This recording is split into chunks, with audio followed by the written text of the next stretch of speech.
je voyage seule. Moi, c'est Natacha. J'aime voyager sur tous les continents. Je suis à l'aéroport d'Orly parce que je vais à Montevideo en Uruguay. Non, ça y est, je suis officiellement en Bulgarie. Je me trouve actuellement dans la cour de la grande mosquée d'Istanbul. Alors, quand le confinement a été annoncé, j'étais désespérée. Puis j'ai réalisé que je pouvais profiter de cette période pour réfléchir à tout ce que j'avais appris pendant mes voyages. Cette vidéo partage avec vous une partie de ces apprentissages. Quand je dis que je voyage seule, ça veut dire que je voyage sans petit ami, sans groupe d'amis, sans voyage organisé. Non, je voyage vraiment toute seule. Je prends mon sac à dos, je prends l'avion et je voyage toute seule. Sauf si je rencontre des gens, mais en tout état de cause, ça ne serait pas prévu. Et l'objectif de ma chaîne, c'est de prouver que tout le monde peut voyager.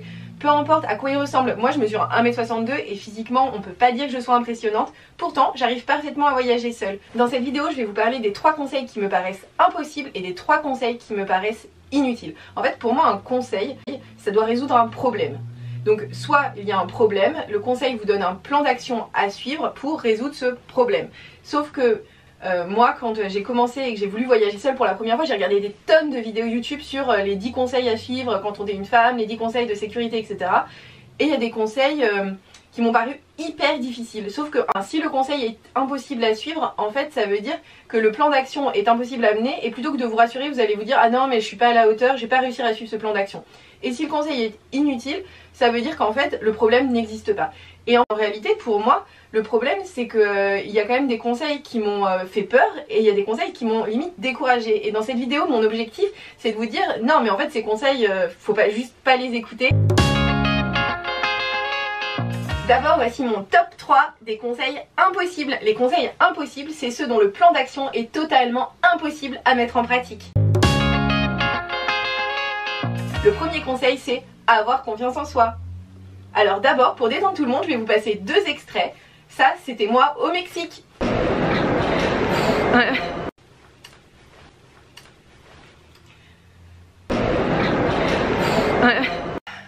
Alors là, est-ce que vraiment vous pouvez considérer que j'ai l'air d'avoir confiance en moi? Je viens d'atterrir après un vol Paris-Mexico. Je crois que c'était un vol direct à ce moment-là. Il y a toute la pression, en fait on m'a mis énormément la pression en me disant que le Mexique c'était pas sécurisé, etc. J'arrive à l'aéroport, mon avion a 3 heures de retard, ce qui fait que je devais arriver 2 jours et j'arrive 2 nuits. Je suis terrorisée et mes nerfs lâchent. Et là, bah en fait j'arrive pas à ne pas pleurer. Je suis à l'aéroport à Mexico. Je peux vous dire qu'à ce moment-là, j'ai absolument pas confiance en moi. Deuxième extrait, en Turquie. En fait je crois que je vais pleurer, j'ai enfin réussi. Ça a été tellement de stress. Alors là c'est pareil, je suis dans la rue en Turquie, je crois que c'est encore pire. On peut considérer, est-ce que c'est approprié de pleurer en Turquie? Est-ce que c'est conseillé? Non. Mais en fait à ce moment là j'ai pas le choix, c'est à dire que je viens de passer toute l'après-midi à essayer de récupérer de l'argent parce que toutes mes cartes bancaires sont bloquées. Il me restait 40 €. Je sors de Western Union, j'ai enfin récupéré de l'argent et à ce moment là bah en fait mes nerfs lâchent, c'est pareil. Je me mets à pleurer parce que ça a été super dur et que j'ai l'impression de m'en être sortie et j'ai agi comme un robot jusque là et à ce moment là je redeviens humaine et je pleure dans la rue. Et dans ces 2 situations, est-ce que je me suis fait agresser? Non. Et est-ce qu'il m'est arrivé quelque chose de grave parce que j'ai pleuré? Non plus. En fait ce conseil, avoir confiance en soi en toutes circonstances, c'est impossible. Bien sûr qu'il y a par moments où vous allez pleurer, par moments vous allez être submergé par vos émotions, mais tout ça c'est pas grave en soi, c'est pas grave du tout. Le plus important c'est que ça arrive pas trop souvent, c'est-à-dire que ça va arriver mais l'idée c'est quand même que ça arrive peu. Et pour ça moi mon truc c'est d'essayer de penser logiquement, c'est-à-dire que plutôt que de me laisser submerger par mes émotions, ce que je fais c'est que je remplis mon cerveau de pensées logiques, le plus logique possible, c'est-à-dire que je vais prendre un bus, je me dis pour prendre le bus il faut que je prenne un taxi de ce point A à ce point B. Il faut que j'aille dans le musée, il est ouvert de telle heure à telle heure. Je regarde ce qu'il y a autour de moi, oh cette boutique est jolie, si je prenais une photo, etc. Et en fait mon cerveau, plutôt que de penser à ce qui me fait peur, je me pense à ce qu'il y a, je pense à ce que je dois faire. Et à ce moment là, et ben en fait je ne pleure pas. Enfin quoi qu'il arrive, à ce moment là je me sens pas en insécurité, je me laisse pas submerger par ce qui m'entoure, j'ai pas peur, ça va quoi. Et du coup mon vrai conseil pour en arriver là, c'est remplir son cerveau de pensées logiques et non pas avoir confiance en soi. Si vous êtes déterminé sur votre objectif, vous aurez l'air d'avoir confiance en vous même si c'est pas le cas.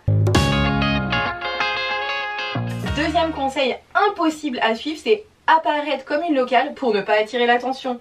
Alors moi la première fois que je suis partie seule voyager, je suis partie au Cambodge. Alors évidemment j'ai lu ce conseil et puis j'ai tapé sur Google femme cambodgienne.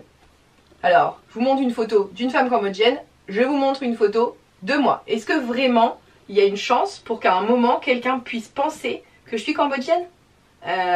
Non, c'est impossible. En fait moi je suis blonde aux yeux bleus.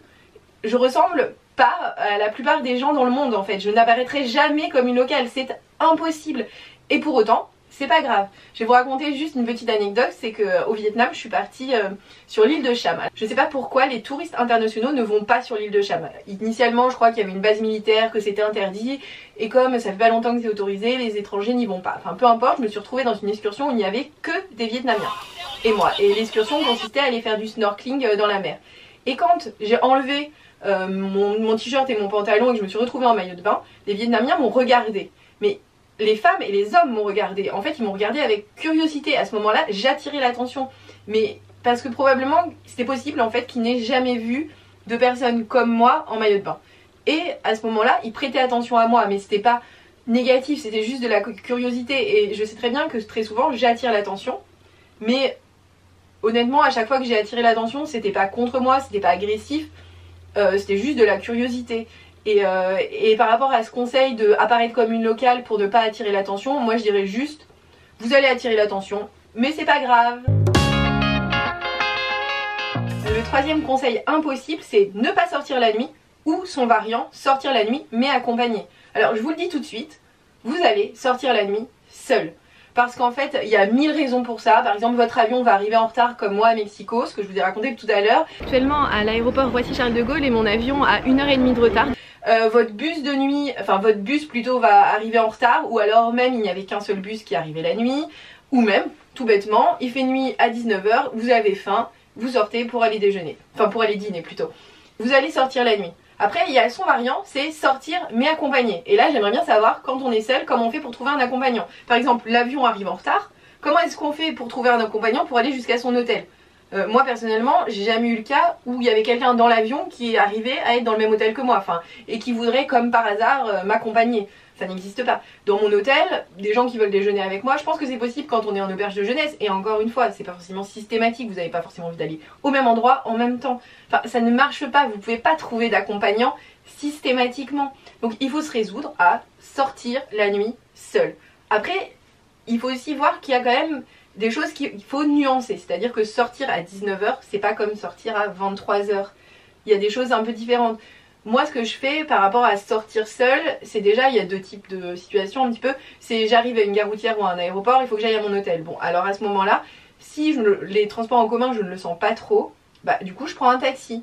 Bon, là encore, pour les taxis, je vais vous donner des conseils, mais probablement dans une vidéo suivante sur comment bien choisir les taxis. Mais en tout état de cause, il y a toujours une alternative. Étant que à mes hôtels, souvent je les choisis dans des quartiers hyper animés, entourés de plein de restos, comme ça je suis sûre qu'il y a plein de monde dehors. Et je suis sûre que j'ai pas à marcher longtemps pour arriver à un resto. Puis c'est toujours sympa d'être dans un quartier animé. Mon dernier conseil est, vous allez sortir la nuit, mais ce n'est pas grave.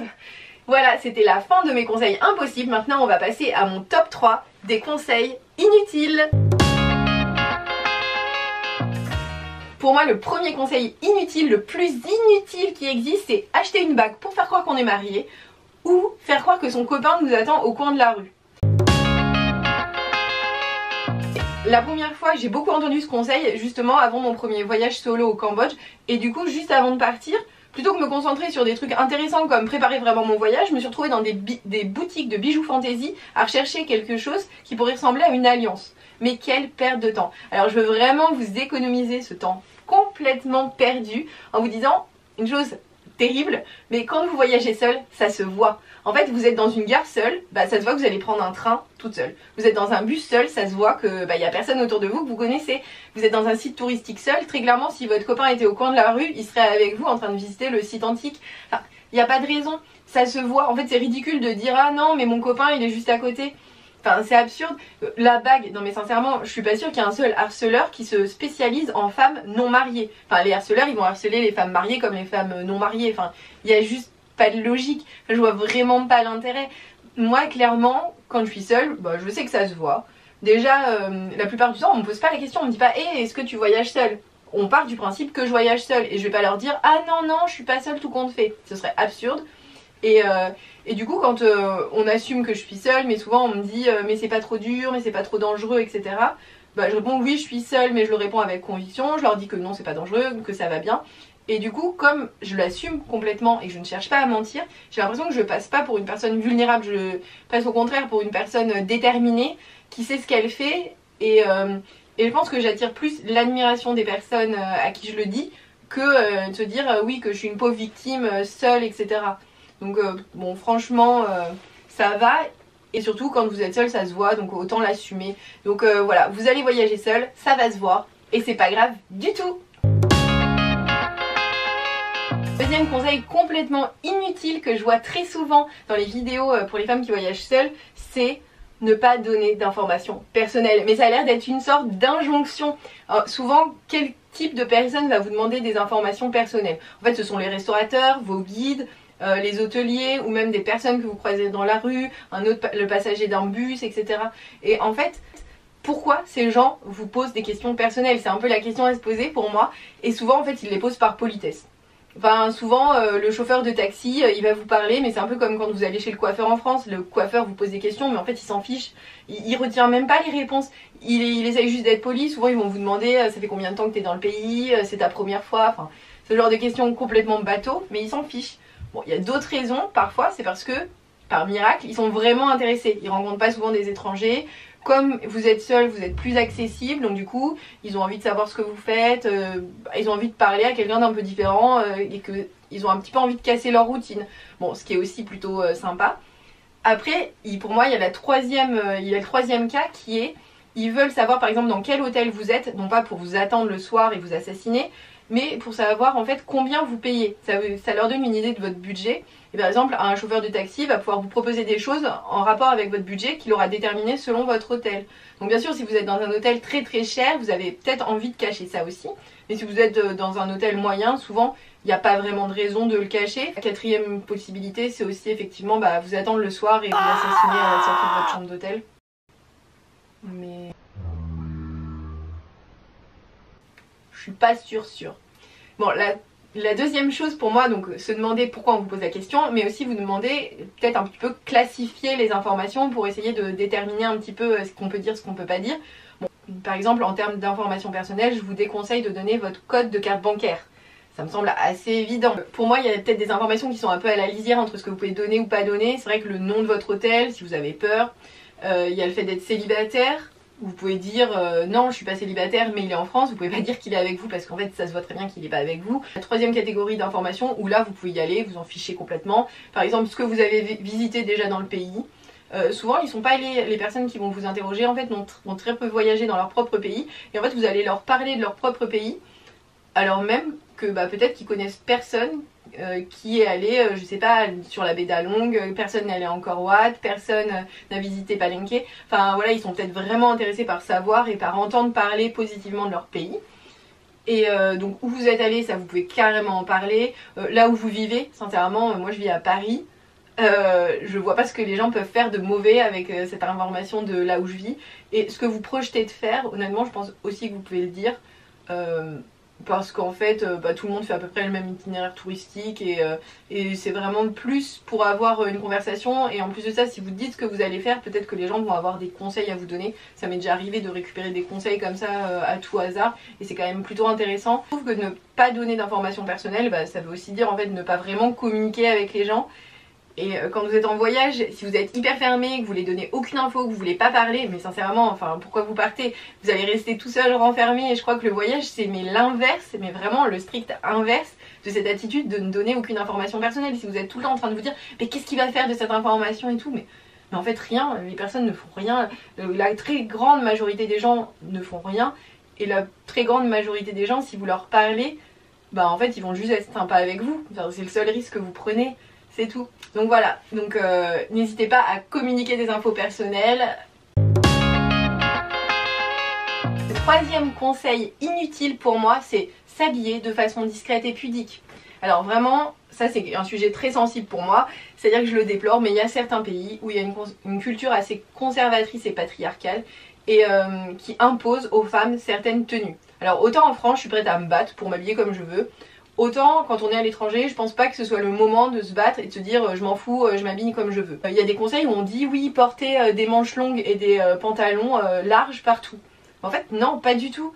C'est pas du tout vrai. Il faut vraiment s'adapter à la culture. Et parfois la culture c'est vraiment très compliqué, c'est vraiment très sensible. Par exemple au Vietnam j'ai lu un article disant qu'il y avait une militante féministe qui avait été condamnée notamment parce qu'elle ne portait pas de soutien-gorge. Donc je me dis, voilà, au Vietnam, il faut mieux porter un soutien-gorge. En même temps, les Vietnamiennes portent souvent des mini-shorts. Donc franchement, vous pouvez porter un soutien-gorge et un mini-short. Et un t-shirt, bien sûr, par-dessus le soutien-gorge. Mais, et ça va aller. Souvent aussi, il faut voir où est-ce que vous êtes dans le pays. Parfois, à l'intérieur des terres, effectivement, les autres femmes s'habillent de façon plutôt t-shirt, pantalon, etc. Mais au bord de la plage, c'est toute une autre histoire. Et puis souvent, au bord de la plage, en fait, il n'y a plus que des touristes. Donc effectivement, là, c'est à nouveau les normes occidentales du bord de plage qui priment. Donc mon conseil, ce serait plutôt de s'adapter. Enfin, vous n'allez pas en Turquie, dans les mosquées, il faut porter une écharpe, quelque chose au-dessus de sa tête. Bon, bah, le plus important, c'est de s'adapter, de regarder autour de soi, de voir comment les autres femmes s'habillent, et essayer de s'adapter et s'habiller comme les autres femmes en fait. Donc, clairement pour moi c'est fini, les pantalons de couleur sombre, les t-shirts de couleur sombre, manches longues partout tout le temps, non en fait ça n'a aucun sens, ça n'est pas nécessaire. Vous pouvez quand même vous habiller de façon colorée si les autres femmes s'habillent de façon colorée. Pour ça en fait regardez des vidéos, des vlogs de personnes qui sont allées dans le pays. Et vous regardez en arrière-plan comment s'habillent les gens, comme ça vous pouvez ensuite déterminer ce que vous pouvez mettre ou pas dans la garde-robe. Et puis voilà, et puis vous avez un peu de tout et ça ira. Mais franchement, s'habiller de façon discrète et pudique, ouais, ou pas en fait. Voilà, c'était donc la dernière chose que j'avais à vous dire puisque c'est le dernier conseil inutile de cette vidéo. J'espère qu'elle vous aura plu. Et elle est un petit peu différente des autres. Mais elle me permet vraiment pour moi de faire le bilan sur ce que j'ai vu, de tout ce que je sais, etc. Et maintenant que je regarde des vidéos de YouTube de voyageurs, en fait j'ai du recul et je me dis parfois mais c'est n'importe quoi. Et je voulais vraiment, à chaque fois je me disais mais c'est complètement n'importe quoi, c'est délirant ce qu'ils racontent. Et ben en fait vous en faire part et vous faire part aussi de mon expérience parce que maintenant j'en ai un petit peu. Et ça me fait plaisir finalement parce que je profite de cette période de confinement où je ne peux pas voyager pour réfléchir à ce que j'ai appris. Je me rends compte que j'ai appris plein de choses et ça me permet aussi d'avoir du temps pour filmer des vidéos et pour vous transmettre ce que j'ai appris, ce qui est encore plus cool en fait. Et voilà, et je crois que j'ai beaucoup dit en fait. Mais ce qui est sûr c'est que c'est la fin de ce vlog, enfin je sais pas si c'est une vlog du coup, mais en tout cas c'est la fin de cette vidéo. Merci beaucoup de l'avoir regardé jusqu'ici, n'hésitez pas à me poser des questions en commentaire si vous avez des questions complémentaires ou si vous n'êtes pas d'accord avec moi, vous pouvez aussi me le dire. Ça pourra aider d'autres personnes à avoir d'autres points de vue, ce qui est aussi super intéressant je pense pour tout le monde. Merci d'avoir regardé cette vidéo du coup, n'hésitez pas à la liker si vous l'avez aimée et à vous abonner pour voir celle de la semaine prochaine qui sera aussi une vidéo consacrée à des conseils. Mais je ne sais pas encore laquelle je vais tourner, j'en ai écrit plusieurs donc vous verrez bien.